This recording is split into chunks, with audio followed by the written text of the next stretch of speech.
Magandang umaga po. Narito na po ang magiging lagay ng panahon ngayong umaga ng Sabado, November 8, 2025.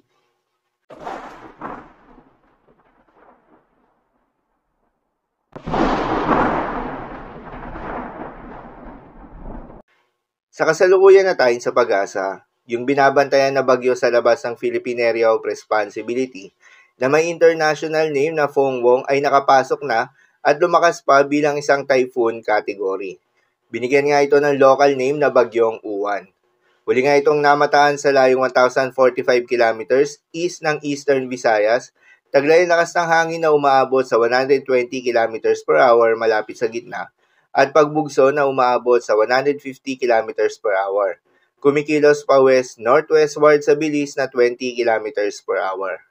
Dahil sa unti-unting paglapit nitong si Bagyong Uwan sa ating kalupaan, ay itinaas na ang Tropical Cyclone Wind Signal number 1 sa may eastern portion ng Isabela, eastern and southern portion ng Quirino, southeastern portion ng Nueva Vizcaya, Aurora, southeastern portion ng Rizal, eastern and southern portion ng Quezon kabilang na Polillo Islands, Romblon, Marinduque, Camarines Norte, Camarines Sur, Albay, Catanduanes, Sorsogon, Masbate, kabilang na Antigua at Burias Island, Northern Samar, Eastern Samar, Samar, Biliran, Leyte, Southern Leyte, Northern and Central portion ng Cebu, kabilang na ang Bantayan at Camotes Islands, Northeastern portion ng Bohol, Northern portion ng Negros Occidental, Northern portion ng Iloilo, Northeastern and Western portion ng Capiz, Aklan, Dinagat Islands at Surigao del Norte. Sa mga apektadong lugar, ingat sa malalakas na hangin na may kasama mga pag-ulan na dala ni Bagyong Uwan. Ang pinakamataas nga na tropical cyclone wind signal na posibleng itaas sa pagdaan ni Bagyong Uwan ay signal number 5. At dahil pa rin nga sa epekto nitong si Bagyong Uwan, asahan na ang mas maulan na panahon simula mamayang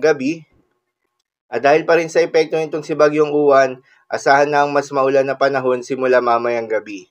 Asahan ng intense torrential rain sa may Camarines Norte, Camarines Sur, Catanduanes at Albay. Heavy to intense rains naman sa may Cagayan, Isabela, Quirino, Aurora, Quezon, Sorsogon, Masbate, Northern Samar, Samar at Eastern Samar. Moderate to heavy rains naman sa may Apayao, Kalinga, Mountain Province, Ifugao, Abra, Benguet, Pangasinan, Nueva Vizcaya, Nueva Ecija, Tarlac, Pampanga, Bulacan, Rizal, Laguna, Marinduque, Romblon, Biliran at Leyte. Muli sa mga apektadong lugar, ingat sa mga posibleng banta ng pagbaha at pagguho ng lupa, lalong-lalo na sa mga lugar na inuulan na noong mga nakaraang araw pa. Para naman sa magiging track at lakas nitong si Bagyong Uwan, inaasahan na magla-landfall ito sa may southern portion ng Isabela o northern portion ng Aurora sa linggo ng hating gabi o Lunes na madaling araw. Matapos nga nito mag-landfall ay babaybayin nito ang bulubundukin ng Northern Luzon hanggang sa makalabas ng West Philippine Sea sa Lunes ng umaga o tanghali.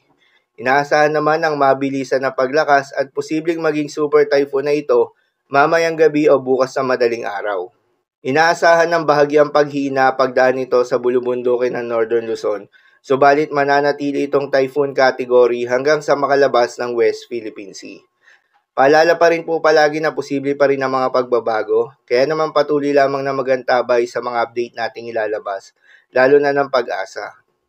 Para naman sa magiging lagay ng mga dagat baybayin, ayon sa Pag-asa ay may nakataas na tayo na gale warning sa mga seaboards ng northern and eastern coast ng Catanduanes, northern and eastern coast ng Northern Samar, at eastern coast ng Eastern Samar. Payo ng Pag-asa ay huwag munang pumalaot yung mga kababayan nating mangingisda at yung may mga maliliit na sasakyan pandagat sa mga nasabing seaboards dahil inaasahan yung maalon hanggang sa napakalon na karagatan.